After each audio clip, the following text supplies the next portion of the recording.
Now we're going to talk about major scales, and I'm sure many of you might have heard these sounds before. We're going to talk a little bit about how they're created and why they're important. Again, scales you can use as a warm-up. They also familiarize you with tonalities, and scales are used to create melodies, and when you have more than one note that you combine from the same scale and you play them all together, you create what's called harmony. Keys are determined by scales. Without getting into a big discussion about the theory of it, what I'm going to do now is try and explain the basis of what we call a major scale. We spoke about the 12 half steps that occur in Western music that are the building block for our music. A sequence of half steps and whole steps, whole step being two half steps combined, a sequence of half steps and whole steps is what creates a major scale. Now we start off with a whole step, then we have another whole step, then we have a half step, then we have 3 more whole steps, and then a half step to get back to the note an octave higher than the note on which we started. I'm going to demonstrate that on a single string so that you can hear and see what that actually sounds like. Fortunately for us, the half step corresponds to 1 fret, so a whole step would be 2 frets. Now we're going to start with the F on our 6th string and 1st fret. We move up a whole step, we're going to go to G. Another whole step, we're going to be at A. Now we move up a half step, we're at B flat. Now that's not an A sharp, technically they're the same note, but it's a B flat because the rule with major scales is that it must go to the next letter name. So if we go from A, the next note has to be some kind of B. In this case, it's a B flat. We move up another whole step, we're at C. Another whole step, D. Another whole step, E. And then a half step to get back to an F, which is 1 octave higher than the F on which we started. I'm going to play it again a little faster.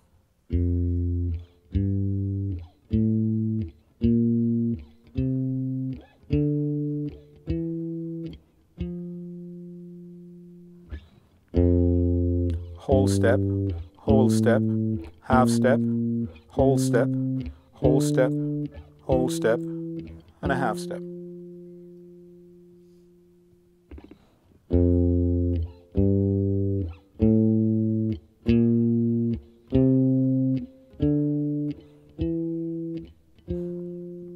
Now, if you listen to that sound, it might sound very familiar. I'm sure many of you might have seen The Sound of Music or movies like that where you actually hear do, re, mi, fa, sol, la, ti, do. It's a very familiar sound. It's a very familiar sound in Western music. And it's the basis for a lot of the music that we play. Many of the melodies of pop tunes or tunes that you hear on the radio, traditional tunes, folk tunes from many cultures are patterned or built with pieces of the major scale. Now that's a demonstration of a major scale as played on a single string, and that allows you to see the sequence of half steps and whole steps. On guitar, conveniently, as I said, half step corresponds to 1 fret, whole step corresponds to 2 frets. Now the great thing about major scales is that they are movable, and the relationship stays the same regardless of the note on which you start. We started on F just now.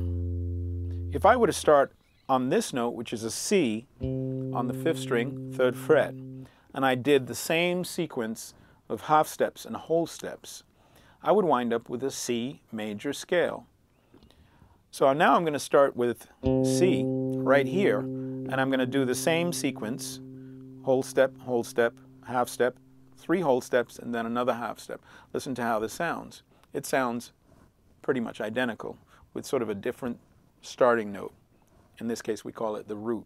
So in this case, we're going to play a different root, which is C, same major scale. C, whole step to D, whole step to E, a half step to F, whole step to G, whole step to A, whole step to B, and then a half step to get back to C, which is an octave higher than the one on which we started. One more time. C, D, E, F, G, A, B, C.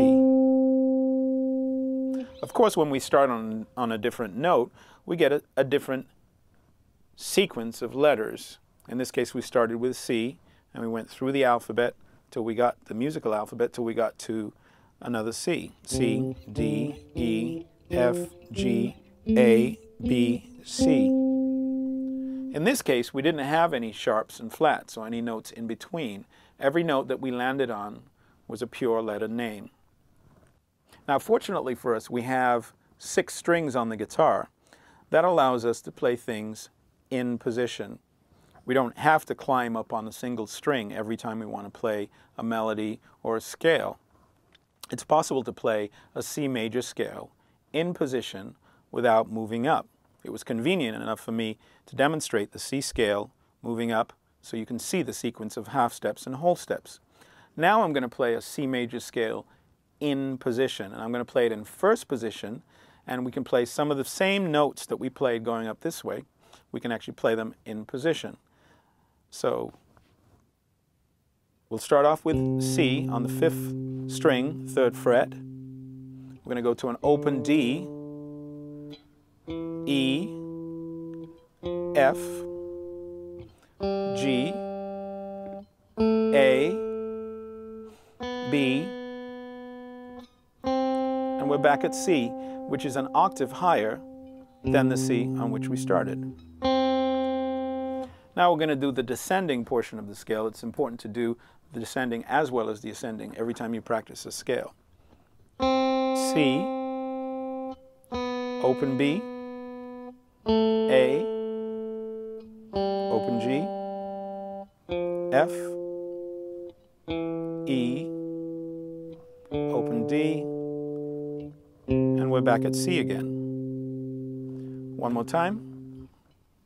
C, D, E, F, G, A, B, C. C, B, A, G, F, E, D, and C. Now you should practice this with your metronome. Metronome, again, helps you create a strong sense of time in your playing. Now I'm going to switch my metronome on to 60 beats, and you can play along with me. You can print some of the supplemental materials and practice along with me. Here we go. 1, 2, 3, 4.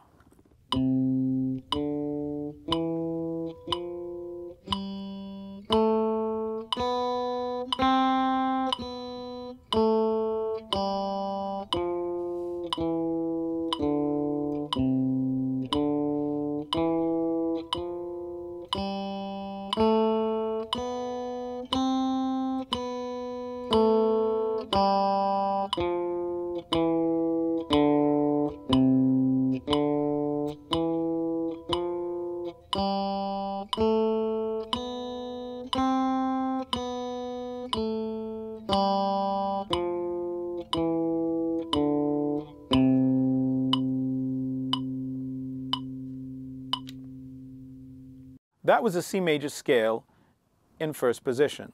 Now it made use of open strings, and so it was not what we call a movable fingering.